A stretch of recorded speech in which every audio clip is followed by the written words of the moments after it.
মানে আমার কিছু হইলে তো কান্না করে, আমার নানু অনেক বেশি আসসালামু আলাইকুম, সবাই কেমন আছেন? তো আজকে প্রায় 8-10 দিন ধরে নানি আমার সাথে আমাদের বাসায়। আমি যখন গ্রামে বাড়িতে ছিলাম তখন নানু আমার সাথে ছিল, তো চলে যাচ্ছে। তো নানিকে একটা শাড়ি দিলাম, আম্মুকে দিলাম। তো নানি এগুলো পছন্দ করছে, তাই নানুকে এটা দিলাম বাসায় পরার জন্য। তো নানু যখন ব্যাগ গোছাচ্ছিল আমার খুব খারাপ লাগতেছিল, কষ্ট লাগতেছিল, কারণ নানুর মতো করে ভালো কেউ বাসে নাই কখনো। আমার তো দাদি ছিল, দাদি তো অনেক আগেই মারা গেছে, দাদি অনেক ভালোবাসতো। তো আম্মুকে একটু তরকারি দিয়ে দিলাম, পোলা দিয়ে দিলাম যেন বাসায় যেয়ে খায়। আর নানুকে একটু দিয়ে দিলাম। নানু না খুব সহজ সরল, মানে এত সহজ সরল বয়স্ক মানুষ, মানে সবাইকে না অনেক ভালোবাসে। নানির ভালোবাসার কোনো রং নাই। আম্মু কান্না করতেছিল, খারাপ লাগতেছিল আসলে। বাবা মা যখন বাসায় আসে না, বাসাটা ভরা ভরা লাগে। আমার মানে আমাদের বাসায় নানু মা ফার্স্ট টাইম আসছে। এই যে আমার নানু, নানু ব্যাগটা আমি নিচ্ছি কারণ নানু পারতেছিল না। নানু খুব মানে বাসায় কাপড় পরে চলে যাচ্ছে, কারণ এখন লতার বাসায় যাবে। বোরকা টোরকা তাই পরে নেই, হয়তো অনেকে এটা নিয়ে কমেন্ট করবেন। তো কষ্ট কষ্ট করে নামতেছে। ওদের হচ্ছে কি, আমার মা আব্বু আসতো না, শুধু নানুকে নেয়ার জন্য আসছে। নানু একা যাইতে পারতেছে না, নানু আমার জন্য দোয়া করতেছে। যার যার নানি আছে দেখবেন কি নানির মতো না কেউ ভালোবাসে না। নানি না হাজারটা ব্যস্ত থাকলে, দূরে থাকলে ডাইকে ডেকে না খাওয়ায়, গোসল করায়, বা দূরে কোথাও গেলে যদি কোনো খাবার দেয় না, নানি আঁচলের নিচে নিয়ে এসে নাতিকে খাওয়ায়। মা ওকে থেকে কান্না করতেছে। মা, নানি, বাবা এদের ভালোবাসার কোনো রং হয় না, তুলনা হয় না। এদিকে আব্বু ব্যাগ গোছাচ্ছে, এদিকে আম্মুর না নামতে দেরি হয়েছিল, আমার নানি মার নামতে দেরি হয়েছিল, এই জন্য আব্বু একটু বকাবকি করতেছে, তোরা তাড়াতাড়ি আয়, লতার ওখানে যেতে হবে, এদিকে রাত হয়ে গেছে, আবার বাড়িতে যাবে। মানে লতারে দেখা আবার ওরা বাড়িতে ব্যাক করবে। সকালে আসছিল যে নানু আবার পিছন দিয়ে এসে আমাকে জোরে ধরে আবার কাঁদতেছে।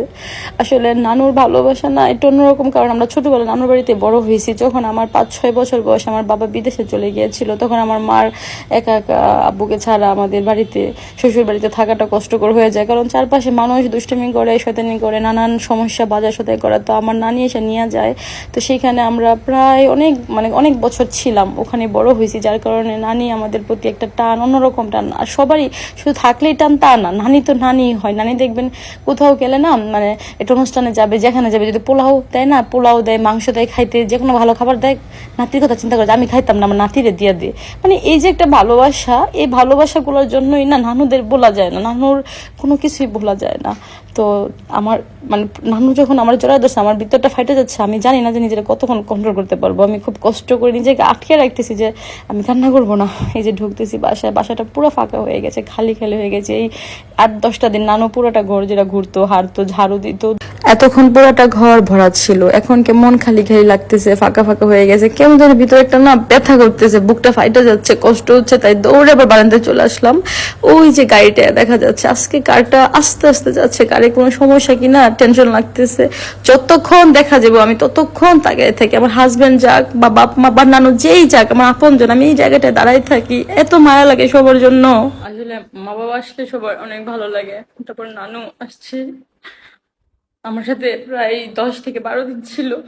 তো এখন চলে গেছে। মানে থাকলে একটু পর পর এ উঠোস না, খাস না, এটা কর সেটা কর, মানে এরকম করে যাওয়ার সময় অনেক কান্না করে গেল যে আবার আসতে পারি কিনা, হ্যাঁ আল্লাহ দেয় কিনা। তো নানুর জন্য দোয়া করবেন, আব্বু আম্মুর জন্য দোয়া করবেন। ওরা যখন আসে না, মানে ঘরটা ভরা ভরা লাগে। যখন চলে যায় একদম খালি করে দিয়ে যায়, সবকিছু একদম ফাঁকা ফাঁকা লাগতেছে, মানে পুরো ঘর কিরকম একদম ফাঁকা ফাঁকা লাগতেছে। না আসে ভালো, মানে মেহমান যখন আইসা চলে যায় না, তখন খুব কষ্ট লাগে। মানে না আসলে এটা থাকা যায়, কিন্তু যখন আসে খুব আনন্দ নিয়ে রান্না বান্না করি, ভালো লাগে। বাট যখন চলে যায় তখন মনে হয় যে পুরোটা ঘর কেমন ফাঁকা ফাঁকা হয়ে গেছে। তো আব্বু আম্মু যতদিন বাইচে আছে আসবে, যাবে, দেখবে। আসলে বাবা মা নানু এরা হচ্ছে না একটা ছায়ার মতো। বাবা মা, নানু, শ্বশুর শাশুড়ি আর বেঁচে থাকতে না, যেমন বাড়িতে যাওয়ার জন্য বলে আয় আয় তোরা, না আসলে ভালো লাগে না। আবার চলে আসলে ওরাও কষ্ট পায়। আসলে ওরা যখন থাকবে না, তখন আমাদেরকে কেউ বলবে না যে আয় আয় আয়। ঈদের সময় এমনিতে অনুষ্ঠান হলে কিছু হলে যে তোরা আয়, দেখা যায় বাড়িতে বাড়িতে, মানে গ্রামে যাওয়ার কথা না, ওরা না থাকলে আর কেউ বলবে না। আসলে এই জিনিসগুলো আমরা অনেক অবহেলা করি। যখন বলে বাড়িতে আয়, আমরা যাইতে চাই না, অনেক দাম দেখাই, অনেক কিছু করি, কিন্তু ঠিক না এগুলা। ওদের মতো ভালো দুনিয়াতে কেউ বাসবে না। আপন জনের মতো না কেউ হয় না। আসলে রক্ত আপন জন, এরা আপনই থাকে, এদেরকে মূল্য দিতে হবে। দোয়া করবেন সবাই, আমার আব্বু আম্মু, নানুর জন্য, আমার শ্বশুর শাশুড়ি, হাজবেন্ড, আপনজন, সন্তান, সবার জন্য দোয়া করবেন। আপনজনের যেন কিছু না হয়, যেন সবাই ভালো থাকে। এরা যদিও কাছে না থাকে, দূরেও যদিও থাকে, তারপরেও না মন থেকে একটা ভালোবাসে, মনের ভালোবাসা থাকে, মনের দোয়া থাকে। কাছে না থাকলে, দূরে থাকলো, এরা মরে গেলে আর কেউ ডাকবে না, আসবে না, দেখবে না, কারোর সাথে কথা বলতে হবে না। আর নানি হচ্ছে এই রুমে শুইতো, মানে আমি ওই রুমে শুইতাম, নানি এই রুমে শুইতো। তো নানির পানের ঘন লাগে আছে, মানে যে পান খায়, পানের যে খোলা এখনো পুরো বিছানার মধ্যে লাগে আছে যে।